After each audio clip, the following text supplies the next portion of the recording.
Hello everyone, welcome back to my design pro lab. আজকের ভিডিওতে আমরা মোস্ট ইম্পর্টেন্ট একটা টুল নিয়ে আলোচনা করব, সেটা হচ্ছে ম্যাশ টুল। আপনি যদি এখানে রাইট ক্লিক করেন তাহলে যে দেখেন ম্যাশ টুল অপশনটা দেখাচ্ছে, ঠিক আছে। এর শর্টকাট হচ্ছে ইউ।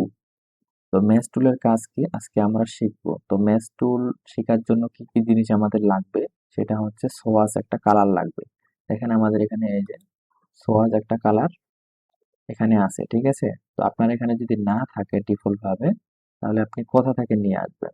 তো এটা নিয়ে আসার জন্য আপনি চলে যাবেন উইন্ডোতে। উইন্ডো থেকে এখান থেকে এই এরোতে ক্লিক করে একটু নিচে নিয়ে আসবেন। এখানে দেখেন একটা অপশন আছে, এই যে সোয়াস। এই সোয়াস অপশনে আপনি যদি এখানে ক্লিক করে দিয়ে দেন, দেখেন এখানে ওই সেম অপশনটা এখানে চলে আসবে।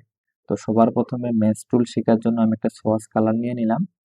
এরপরে যেটা নিতে হবে, আমাদের একটা অবজেক্ট নিতে হবে। এখানে রাইট ক্লিক করে এখান থেকে একটা রেক্টেঙ্গুলার আমি নিয়ে নিচ্ছি, ঠিক আছে। নেওয়ার পরে এখন আমরা চলে যাব ম্যাচ টুলে। এই যে ম্যাচ টুল, ঠিক আছে। ম্যাচ টুলের শর্টকাট তো বললাম ইউ। কিবোর্ড থেকে ইউ প্রেস করলে এটা অটো সিলেক্ট হয়ে যাবে, ঠিক আছে। তো ম্যাচ টুলটা সিলেক্ট করলাম। সিলেক্ট করার পরে এখানে আমি একটু বড় করে দেখাই। এই যে দেখেন একটা পয়েন্ট আছে না, আমি যদি ঠিক মাঝখানে ম্যাচ টুলটা এখানে, তার আগে বলে নি ম্যাচ টুলটা হচ্ছে বিভিন্ন কালার থ্রি ডি আর কি জিনিস, যে কোনো জিনিস তৈরি করার ক্ষেত্রে কাজে লাগে আমাদের, ঠিক আছে। আপনি প্র্যাকটিক্যালি দেখেন আসলে আমি কি কাজটা করতেছি। তো এখান থেকে আমি যদি মাঝখানে ম্যাচ টুলটা এখানে একটা বসাতে চাই, এই পয়েন্টটাতে এখানে ক্লিক দিবেন। দেখেন এখানে চারটা ভাগ হয়ে গেল। এখানে এখন আপনি কালার দিতে পারবেন, এডিট করতে পারবেন, ঠিক আছে। তো এডিট কিভাবে করতে পারবেন, এখানে দেখেন আরো ছোট পয়েন্ট আছে, এটা যদি এভাবে টান দেন, দেখেন এটা কিন্তু পেন টুলের মতো, এটা কিন্তু এডিট হচ্ছে, ঠিক আছে। এভাবে আপনি এডিট করতে পারবেন, এটা এডিট করতে পারবেন। এখান থেকে ধরে এই পয়েন্টটাতে ধরে এভাবে আপনি এডিট করতে পারবেন, ঠিক আছে। বা এই পাশে এই যে পয়েন্ট গুলা যে দেখা যাচ্ছে ছোট ছোট, এই পয়েন্ট গুলোকে ছড়ে এভাবে এডিট করতে পারবেন, ঠিক আছে। এখন কালার কিভাবে দিবেন, কালার দেওয়ার জন্য আপনি চলে যাবেন, এখানে দেখেন ডাইরেক্ট একটা সিলেকশন টুল আছে, এর কিবোর্ড শর্টকাট হচ্ছে এ। এই ডাইরেক্ট সিলেকশন টুলে আপনি চলে আসবেন। এই ডাইরেক্ট সিলেকশন টুলে আসার পরে এখানে আপনি এই যে পয়েন্টটাতে ক্লিক করবেন, মাঝখানের পয়েন্টটাতে বা যে কোনো পয়েন্টে ক্লিক করে কালার দেওয়া যায়, এটা আমি দেখাচ্ছি। তো এই সবার প্রথমে এই পয়েন্টটাতে ক্লিক করবেন। এখানে সিলেক্ট করার পর আপনি চলে যাবেন এই যে সোয়াস কালারে। এখান থেকে ধরেন আপনি হলুদ কালারটা দিলেন, দেখেন এখানে কিন্তু হলুদ কালারটা চলে আসে, ঠিক আছে। এখন কিন্তু ভালো দেখা যাচ্ছে এই যে হ্যান্ডেল গুলো, এই হ্যান্ডেল গুলো ধরে আপনি এডিট করতে পারবেন।